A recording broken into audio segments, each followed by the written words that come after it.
जय हिंद बच्चों, बहुत बहुत नमस्कार। क्या हालचाल। आज हम क्लास 12th ऑर्गेनिक केमिस्ट्री में एल्डिहाइड, कीटोन और कार्बोक्सिलिक एसिड का लाए हैं लेक्चर नंबर 5, जिसमें हम बात करेंगे कार्बोक्सिलिक एसिड की। पिछले जो लेक्चर्स थे उनमें हमने एल्डिहाइड और कीटोन को बहुत डिस्कस किया। वहां पे हमने काफी नेम रिएक्शंस देखी, पीवाईक्यूज देखे। अब जो सेकंड पार्ट ऑफ चैप्टर है वो है कार्बोक्सिलिक एसिड। ठीक है, तो छोटा सा पार्ट है और बहुत ज्यादा रिएक्शंस है नहीं, तो थोड़ी बहुत रिएक्शंस में ही हमारा काम हो जाएगा। तो चलिए स्टार्ट करते हैं कार्बोक्सिलिक एसिड को। कि जब कार्बोनिल ग्रुप पे अगर हम हाइड्रोक्सिल ग्रुप को अटैच कर दें तो इस फंक्शनल ग्रुप को कहा जाता है carboxylic acid. When the carbonyl group is having a hydroxyl group, इसे क्या कहा जाता है? Carboxylic acid. अब यहाँ पे जो एक वैलेंसी है, इस पे एलिफेटिक या एरोमेटिक दोनों कंपाउंड हो सकते हैं। तो अगर एलिफेटिक कंपाउंड है तो एलिफेटिक कार्बोक्सिलिक एसिड होगा, और अगर एरोमेटिक बेंजीन रिंग लगाए तो बेंजीन रिंग का कार्बोक्सिलिक एसिड होगा, एरोमेटिक कार्बोक्सिलिक एसिड होगा। कि carbon compounds containing a carboxyl functional group COOH are called carboxylic acid. The carboxyl group consists of a carbonyl group attached to hydroxyl group, hence its name is carboxyl. इसका नाम carboxyl क्यों है? क्योंकि carbonyl group से किसको जुड़ा रखा है? हाइड्रोक्सिल ग्रुप को, इसलिए इसका नाम क्या है? Carboxylic. Carboxylic acid may be aliphatic और aromatic depending on the group alkyl or aryl attached to the carboxylic carbon. Large number of carboxylic acids are found in nature. Some higher members of aliphatic carboxylic acid C12 to C18 known as fatty acid. Fats में present होते हैं, number of carbon की chain भी बड़ी है, इसलिए इन्हें क्या कहा गया है? Fatty acid. ठीक है, तो ये है इंट्रोडक्शन पार्ट, नोट कीजिए इसे।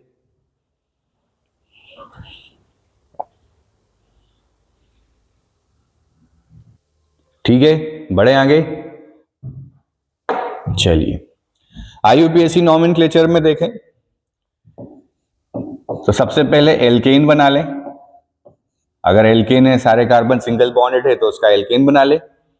उसका ई हटा के पीछे लगा दें ओइक एसिड, तो क्या नाम हो जाएगा? एल्केनोइक एसिड। बट यहां पे आपको कुछ जो है जनरल नेम्स भी याद रखने पड़ेंगे। वो जनरल नेम काफी फेमस हैं, तो वो जनरल नेम भी पूछे जाते हैं। जैसे first member of the family जो है वो है HCOOH, कंप्लीट बॉन्ड स्ट्रक्चर बनाए तो ऐसा,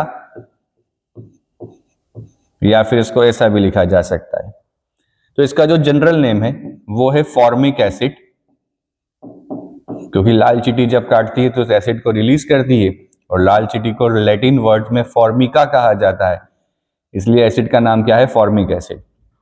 तो आप देख सकते हैं एक कार्बन का एसिड है, इसलिए एक कार्बन का एल्केन क्या बनता है? मीथेन। तो मीथेन का ई हटा के पीछे क्या लगा दे? ओइक एसिड, तो नाम क्या हो गया इसका? Methanoic acid. Similarly second member जो इस फैमिली का है CH3COOH, जिसे ऐसा भी लिखा जा सकता है CH3COOH, कहा जाता है इसे जनरली एसिटिक एसिड। अच्छा, इन दोनों के जनरल नाम बहुत ज्यादा फेमस है।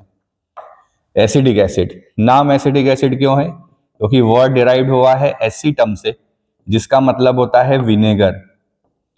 6 to 10% solution of acetic acid जो है वो विनेगर कहलाता है, तो लैटिन में उसे एसिटम कहा जाता है, इसलिए एसिड का नाम क्या रख दिया गया? Acetic acid.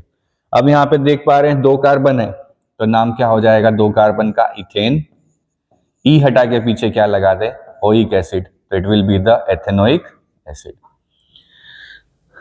3 कार्बन अगर हो जाए CH3CH2COOH, ठीक है, तो इसका कोई ऐसा जनरल नाम नहीं है। आईयूपीएसी क्या हो जाएगा? Propanoic acid.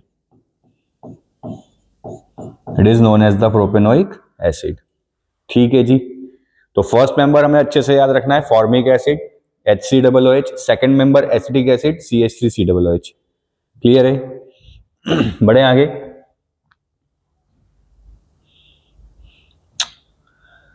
अब कुछ और को अगर हम देखें, जैसे बेंजीन के ऊपर अगर यहाँ पे COOH लग जाए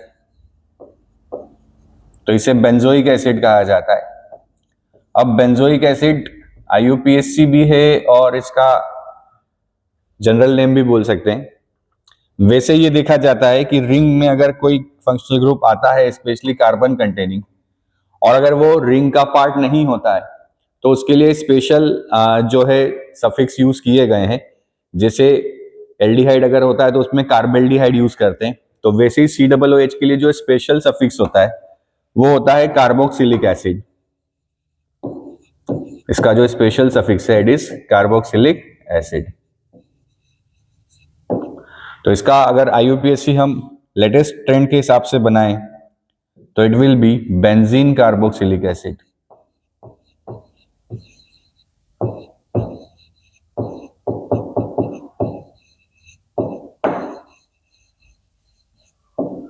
ठीक है, फिर ये इससे तो आप जानते ही होंगे 2 COOH, जनरल नाम होता है इसका ऑक्जेलिक एसिड। IUPAC बनाए तो 1 2, तो it will be the ethane 1,2 dioic acid. क्या नाम हो जाएगा इसका? Ethane 1,2 dioic acid. क्लियर है? बट अगर ये ऐसा हो जाए बेंजीन पे 2 COOH आ जाए तो इसे कहा जाता है थैलिक एसिड। जनरल नाम क्या होगा इसका? Phthalic acid. IUPAC अगर बनाए तो it will B benzene. Benzene के फर्स्ट और सेकंड कार्बन पे है, रिंग के मेंबर नहीं है, तो क्या लिखना पड़ेगा? Carboxylic acid. It will B benzene 1,2 di carboxylic acid. Benzene 1,2 di carboxylic acid. ठीक है बच्चों, तो ये कुछ आपको याद रखने पड़ेंगे। और भी बहुत सारे हैं, NCERT में तो बहुत सारे दिए हुए, पर ये हमें फ्रिक्वेंटली यूज में आएंगे इसलिए इसको हम देख लेते हैं। नोट कीजिए इसे।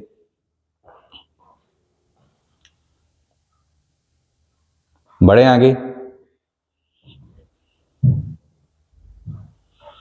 चलिए अब समझते हैं स्ट्रक्चर ऑफ कार्बोक्सिल ग्रुप। बड़ा इंपॉर्टेंट है, बहुत इंपॉर्टेंट है बच्चों, ध्यान से समझिएगा कि ये कार्बोक्सिल ग्रुप COOH,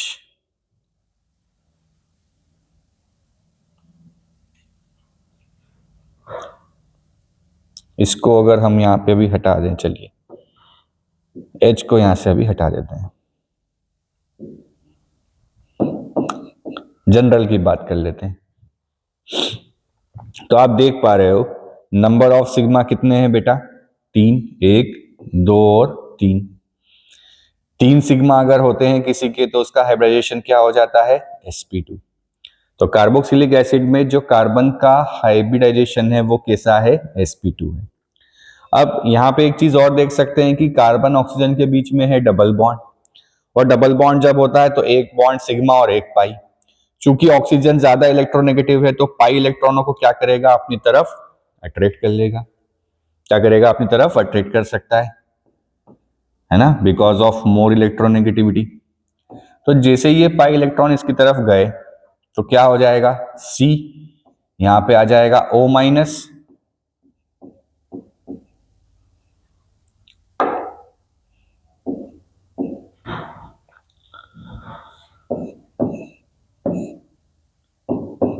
और कार्बन पे क्या आ जाएगा? प्लस। ठीक है, अब ये जो कार्बन पे प्लस आया है, इस प्लस को हटाने के लिए ये ऑक्सीजन क्या करेगा? इस इलेक्ट्रॉन पेयर को यहां दे देगा। तो क्या हो जाएगा? H+ बाहर निकला, तो यहां पे डबल बॉन्ड O इधर आ गया और जो H था वो इस ऑक्सीजन पे चला गया। इसका मतलब जो H+ आयन है वो इन दोनों ऑक्सीजन के बीच में रेजोनेंस में है। क्या है? इन दोनों ऑक्सीजन के बीच में रेजोनेंस में है। ठीक है, इसको थोड़ा सा और अच्छे से मैं ड्रॉ करता हूं।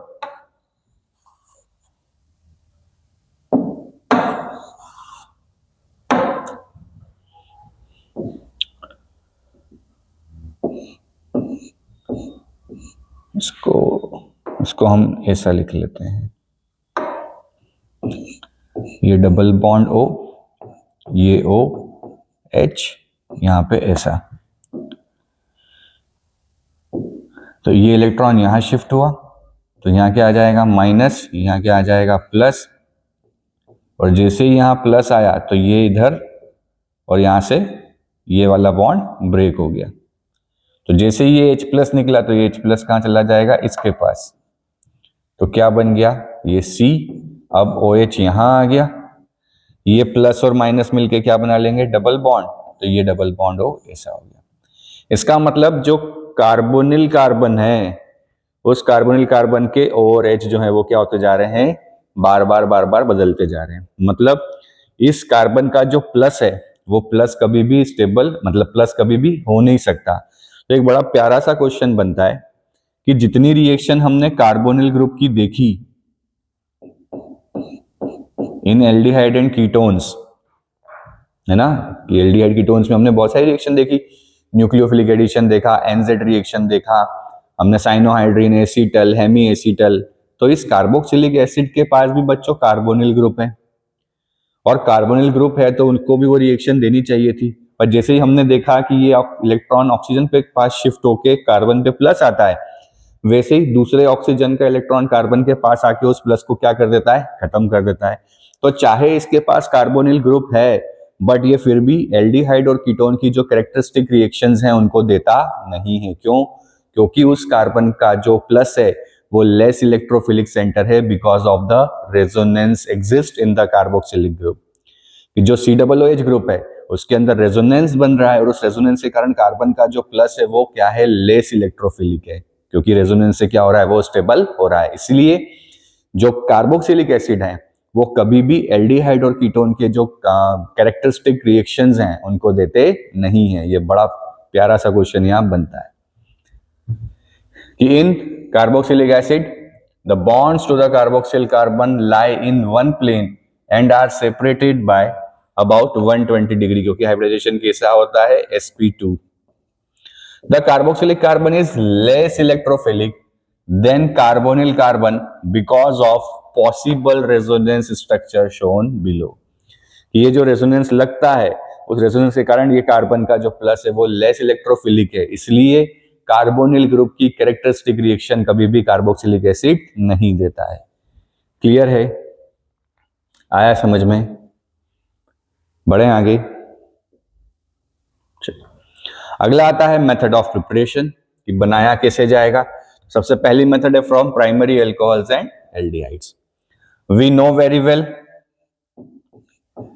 if alcohols is present, then if we are having a strong oxidizing agent like KMnO4 या K2Cr2O7 या जोन्स रिएजेंट, चूंकि एनसीईआरटी ने इसको एज इट इज लिखा है जोन्स रिएजेंट, तो हमें भी नाम याद रखना पड़ेगा। क्या होता है, CrO3 in acidic media concentrated H2SO4। In this case, the alcohol converts into the carboxylic acid. 1 degree alcohol. We don't prefer 2 degree alcohol for preparation of carboxylic acid. तो RCH2OH convert into the RCOOH. Clear है? But अगर हमारे पास aldehyde है तो we can use the PCC, we can use the PDC, only CrO3 we can use. तो aldehyde will converts into the carboxylic acid. इसके अलावा Fehling's और Tollens ये भी माइल्ड होते हैं, तो फेलिंग सॉल्यूशन ले लें, टॉलेंस ले लें, this all are used to convert aldehydes into the carboxylic acid. But if we want to convert alcohol into carboxylic acid, then we require the strong oxidizing agent like KMnO4, K2Cr2O7 and Jones reagent, etc. Clear है? तो यही लिखा है कि primary alcohols are readily oxidised to carboxylic acid with common oxidising agent such as potassium permanganate KMnO4 in neutral, acidic और alkaline media, मतलब किसी में भी चलेगा, और by potassium dichromate and chromium trioxide in acidic media, Jones reagent. तो please Jones reagent पे focus कीजिएगा क्योंकि पूछा हुआ है इसलिए आ सकता है। ठीक है, बढ़े आगे, नोट कर लीजिए इसे। नेक्स्ट है from alkyl benzene, very important reaction और बहुत अच्छी यूनिक रिएक्शन है।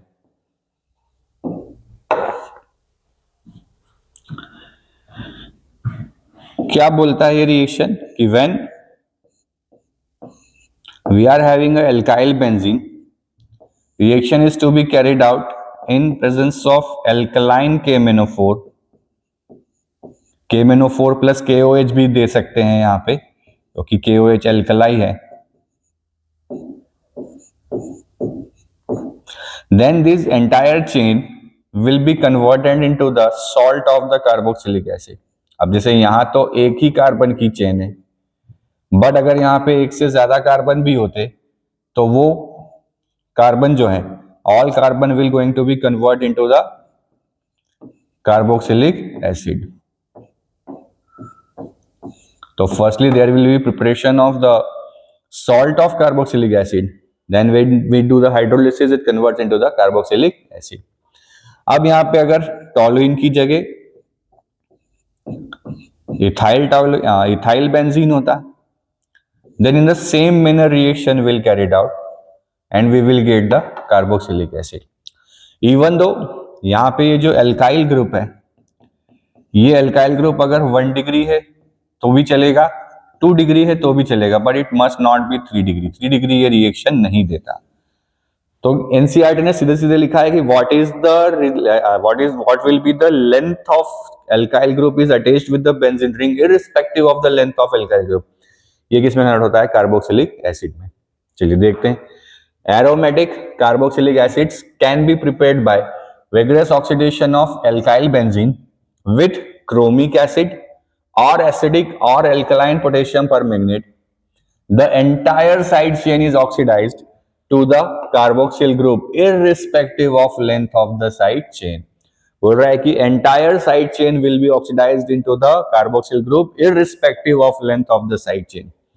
Primary and secondary alkyl groups are oxidized in this manner while tertiary group is not affected।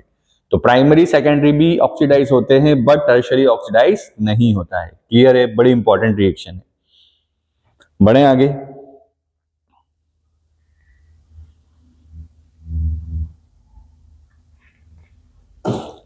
तो यहां पे और रिएजेंट आप याद रख सकते हैं कि अगर यहां पे K2Cr2O7 है या Na2Cr2O7 है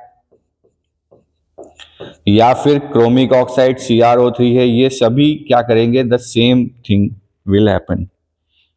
क्लियर है? तो या तो क्रोमियम डेरिवेटिव हो या मैग्नीज का डेरिवेटिव हो, they both do the same thing. Clear है? समझ पा रहे हैं? बढ़े आगे। नेक्स्ट है फ्रॉम नाइट्राइल्स एंड अमाइड्स। बड़ा सिंपल सा रिएक्शन है। Suppose we are having cyanide, nitriles मतलब क्या होता है? साइनाइड, ये पता होना चाहिए। डू द हाइड्रोलिसिस, क्या हो जाएगा? देखो यहां पे क्या आ गया? माइनस, यहां पे क्या आ गया? प्लस, यहां पे वाटर में प्लस माइनस खेल लो तो क्या हो जाएगा? इस कार्बन पे आ गया OH और यहां डबल बॉन्ड क्या आ गया? NH, इमीड जिसे कहा जाता है। Again we will do the same thing. तो फिर यहां से यहां चले गए तो फिर से कार्बन पे क्या आ जाएगा बेटा? OH इधर, एक OH इधर, and it becomes NH2। We know very well कि एक कार्बन पे कभी 2 OH नहीं हो सकते, तो इमीडिएटली वाटर बाहर। जैसे ही वाटर बाहर हुआ, मैंने HO2 निकाल दिया है, इट विल बी H2O यार। चलो कहां से निकाले, इसे निकाल लेते हैं। H2O बाहर, तो यहां से क्या बन जाएगा? Amide. There will be formation of amide, CONH2। और अगर फिर से हम हाइड्रोलिसिस करा दें तो अब क्या हो जाएगा, there will be formation of carboxylic acid. यहां से ये बॉन्ड ब्रेक हो जाएगा और साथ में क्या बनेगा, NH3। ठीक है, तो इसको ऐसे याद रखो कि साइनाइड अगर लिखा हुआ मिल जाए पार्शियली हाइड्रोलिसिस,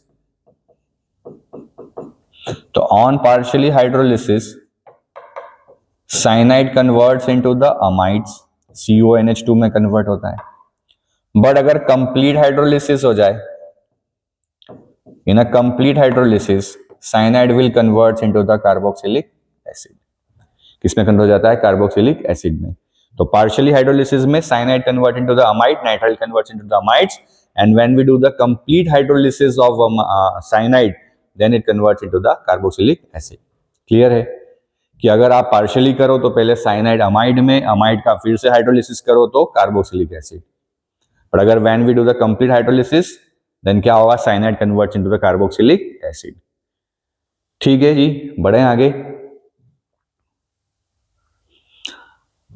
अगला रिएक्शन है फ्रॉम ग्रिग्नार्ड, बड़ा इंपॉर्टेंट रिएक्शन है कि when we have Grignard reagent, reaction कराया जाता है कार्बन डाइऑक्साइड के साथ।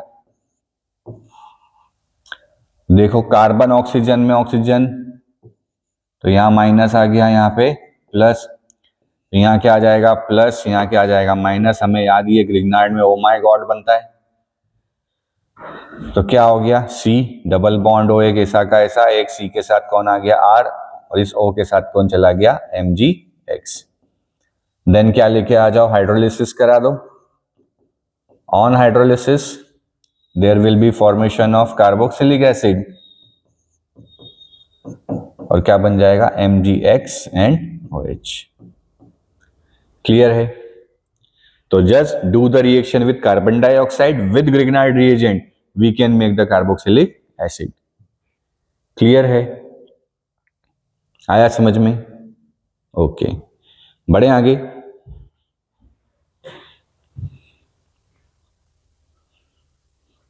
नेक्स्ट है from acyl halides and anhydrides. देखिए बड़ा सिंपल सा रिएक्शन है यार। एसिल हैलाइड मीन्स RCOCl, क्या करा दें, सीधे सीधे रिएक्शन वाटर के साथ करा दें। तो वाटर क्या होता है, H प्लस और OH माइनस। H और Cl क्या है, जन्म जन्म के साथी, तो कौन बाहर हो गया, HCl बाहर, और क्या बन गया हमारा कार्बोक्सिलिक एसिड। सिमिलरली अगर हमारे पास एसिड एनहाइड्राइड है,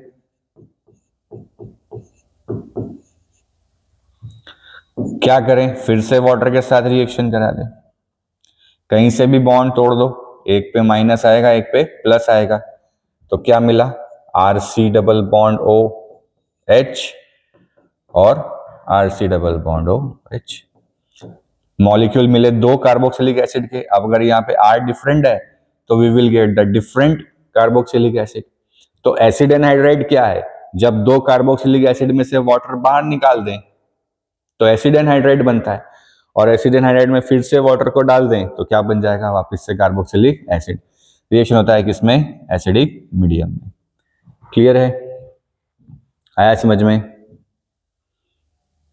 बढ़े आगे। अगला है फ्रॉम एस्टर्स। देखो फिर से वही चीज है, RC double bond O R dash, reaction करा दें वाटर के साथ, again in the same manner H plus acidic medium. क्या होगा, बॉन्ड ब्रेक होगा यहां से, तो there will be RC double OH, और साथ में क्या बनेगा R डैश OH। एल्कोहल में हमने पढ़ा था कि एल्कोहल जब कार्बोक्सिलिक एसिड के साथ रिएक्ट करता है तो it forms ester and water. तो अगर एस्टर में फिर से वाटर डाल दिया जाए तो फिर क्या बन जाएगा, कार्बोक्सिलिक एसिड और एल्कोहल।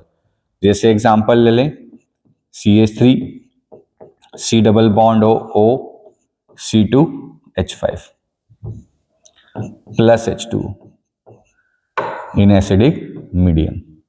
तो यहां से बॉन्ड टूटेगा, यहां माइनस यहां प्लस, तो CH3CO के साथ कौन चला गया OH, और C2H5O माइनस के साथ कौन चला गया, H, तो एथेनॉल और एथेनोइक एसिड। क्लियर है बेटा जी, समझ पा रहे हैं? बढ़े आगे। तो ये थी मेथड ऑफ प्रिपरेशन। चलिए कुछ क्वेश्चंस करते हैं जो सीधे सीधे एनसीईआरटी में दिया है।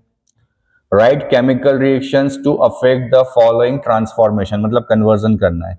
ब्यूटेन 1ऑल को बनाना है ब्यूटेनोइक एसिड में, तो ब्यूटेन 1ऑल मतलब CH3 CH2 CH2 CH2OH convert करना है ब्यूटेनोइक एसिड में, मतलब CH3 CH2 CH2 COOH।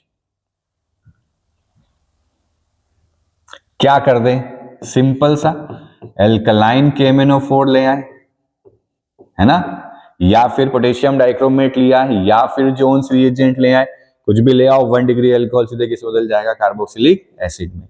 कितना आसान। चलो तो अगला 3 nitro bromobenzene to 3 nitro benzoic acid. तो सबसे पहले तो ब्रोमोबेंजीन बना ले, ये बना लिया। फिर 3 नाइट्रो है तो 1 2 3, ये हो गया 3 नाइट्रो। और इसको कन्वर्ट करना है किसके अंदर, 3 नाइट्रो बेंजोइक एसिड में। तो ये Br की जगह क्या आ गया, COOH, और ये नाइट्रो अपनी जगह ऐसा का ऐसा। अब सोचिए जरा क्या कर सकते हैं, कैसे इस ब्रोमीन को हम COOH में बदलें। कोशिश कीजिए कैसे क्या करें कि ये ब्रोमो जो है वो कन्वर्ट हो जाए किसके अंदर, बेंजोइक एसिड के अंदर। आया ध्यान, क्या करें। देखो यार, अगर आप सोचो कि यहाँ पे KCN लगा के Br सब्स्टिट्यूट कर दें, तो haloarenes are very less reactive toward substitution. तो ये R और Br है, क्या हम यहाँ पे मैग्नीशियम लगा दें, मैग्नीशियम लगाते ही क्या बन जाएगा, ग्रिग्नार्ड रिएजेंट। तो ये NO2 ऐसा का ऐसा, और क्या हो जाएगा, RMgX। और अभी हमने देखा कि अगर इसका रिएक्शन CO2 से करा देते हैं तो ग्रिग्नार्ड किस में कन्वर्ट हो जाता है, बेंजोइक एसिड में। तो थोड़ा सा आपको यहाँ पे ध्यान रखना पड़ेगा, ठीक है। बढ़े आगे। चलिए अगला देखें, benzyl alcohol to phenyl ethanoic acid. देखो बच्चों, बेंजाइल अल्कोहल क्या होता है, तो सर बेंजीन के ऊपर CH2OH को बेंजाइल बोलते हैं। अब यहां पे देख पा रहे हो कि एथेनोइक एसिड मतलब 2 कार्बन आ गए, और यहाँ पे बेंजीन तो ऐसा का ऐसा ही है, CH2 के साथ OH है, मतलब 1 कार्बन और बढ़ाना है। 1 कार्बन जब भी बढ़ाना है तो या तो ग्रिग्नार्ड या KCN, तो यहाँ पे KCN ले आए। जैसे ही KCN लेके आएंगे क्या हो जाएगा, बेंजीन के ऊपर आ जाएगा CH2CN, आ गए 2। और अभी हमने देखा कि अगर साइनाइड का कंप्लीट हाइड्रोलिसिस करा दें, on doing complete hydrolysis, then this cyanide will convert into the COOH। तो क्या बन जाएगा, बेंजीन के ऊपर CH2COOH। अब COOH रिंग का पार्ट नहीं है, इसलिए नंबरिंग यहां से होगी। तो क्या नाम हो गया, 2 पे फिनाइल और 2 कार्बन का एसिड एथेनोइक एसिड। तो क्या बन गया, फिनाइल एथेनोइक एसिड। क्लियर है बेटा। अगला क्या है, 4 मिथाइल एसीटोफिनोन। चलो पहले एसीटोफिनोन बना लें, तो इट इज COCH3।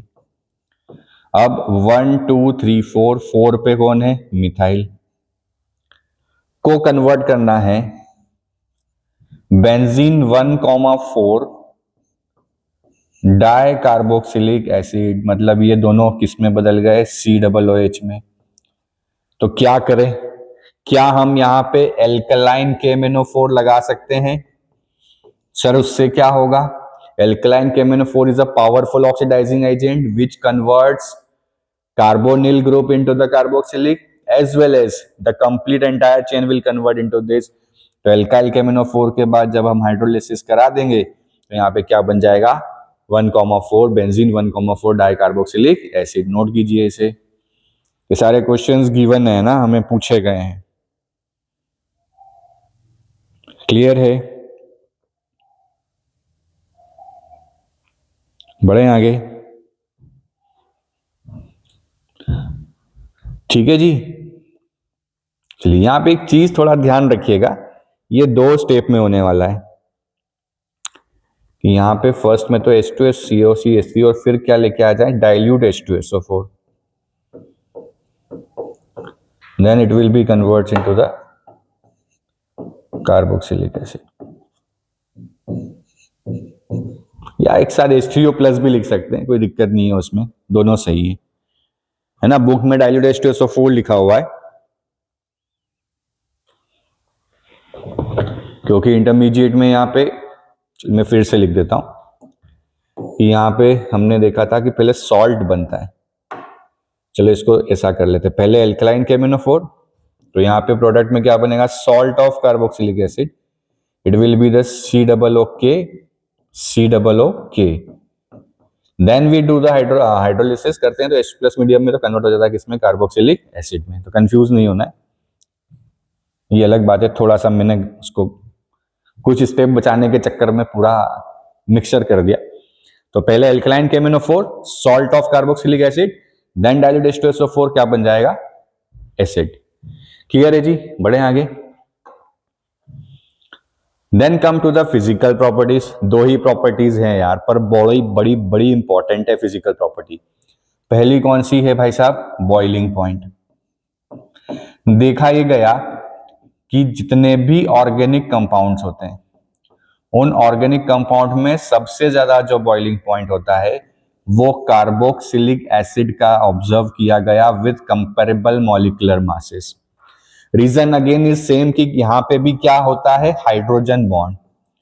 तो सर हाइड्रोजन बॉन्ड तो एल्कोहल में भी होता है, हाइड्रोजन बॉन्ड तो अमाइंस में भी होता है, सब में हाइड्रोजन बॉन्ड एग्जिस्ट करता है बिटवीन द मॉलिक्यूल्स।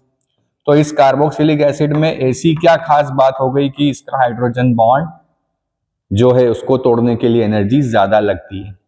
रीजन ये है कि यहाँ पे ये देखा जाता है कि ये बड़े एक्सटेंसिव एसोसिएटिव होते हैं नेचर में, कि जब इनको किसी नॉन पोलर सॉल्वेंट में डाल दिया जाए तो नॉन पोलर सॉल्वेंट में डालने पे ये मॉलिक्यूल आपस में अटैच हो जाते हैं और ये डाइमर बना लेते हैं। क्या बना लेते हैं, डाइमर। पर किसमें बना लेते हैं, नॉन पोलर सॉल्वेंट में।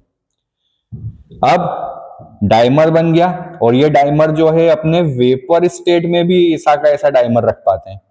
ये वेपर स्टेट में भी क्या है, इन द फॉर्म ऑफ डाइमर। देखो लिखा है इन वेपर स्टेट और इन अप्रोटिक सॉल्वेंट, किस फॉर्म में एग्जिस्ट करते हैं बच्चों, डाइमर में।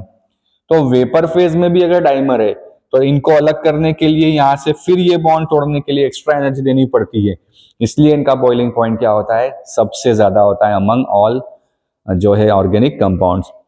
तो रीजन क्या है कि they are exist in the form of dimer in their vapour state also. ये अपने वेपर स्टेट में भी क्या होते हैं, डाइमर के फॉर्म में होते हैं, इसलिए इनका बॉइलिंग पॉइंट ज्यादा होता है। The carboxylic acids are higher boiling point liquids than aldehydes, ketones and even alcohols of comparable molecular masses. This is due to more extensive association of carboxylic acid molecules through intermolecular hydrogen bonding. The hydrogen bonds are not broken completely even in the vapor phase. ये hydrogen bond जो है vapour phase में भी completely टूटता नहीं है, इसीलिए सबसे ज्यादा carboxylic acid, then alcohol, then amines. Clear है, आया समझ में, बड़ा इंपॉर्टेंट क्वेश्चन है। फिर बात वही कि जैसे जैसे अच्छा स्ट्रेट चेन में ज्यादा होता ही है, ये आपको पता है।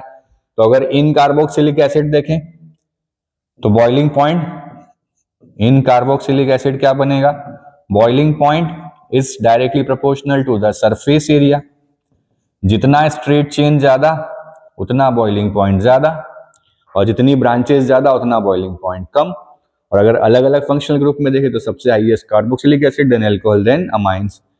क्लियर है बेटा, बढ़े आगे। तो एक प्रॉपर्टी बॉइलिंग पॉइंट, दूसरी प्रॉपर्टी होती है सॉल्युबिलिटी। तो ये भी आपको पता है कि अभी हमने देखा कि हाइड्रोजन बॉन्ड खुद के साथ बनाते हैं तो वाटर के साथ भी बना सकते हैं, ये देखो। तो वाटर के साथ भी क्या है, हाइड्रोजन बॉन्डिंग है। तो वाटर के साथ हाइड्रोजन बॉन्डिंग है मतलब सॉल्युबल। तो जो शुरुआत के मेंबर्स होते हैं वो सॉल्युबल हैं, बट जैसे जैसे नंबर ऑफ कार्बन इंक्रीज होते जाते हैं क्या होगा, हाइड्रोफोबिक नेचर बढ़ता जाएगा और जैसे जैसे हाइड्रोफोबिक कैरेक्टर बढ़ेगा जो सॉल्युबिलिटी है वो कम होती जाएगी। तो यही लिखा है, simple aliphatic carboxylic acids having up to 4 carbon atoms are miscible in water, 4 carbon तक मिसिबल है due to the formation of hydrogen bonds with water. क्यों? क्योंकि वाटर के साथ बना लेते हैं hydrogen bond. The solubility decreases with increasing number of carbon atoms, higher carboxylic acids are practically insoluble in water due to the increased hydrophobic interaction of hydrocarbon part।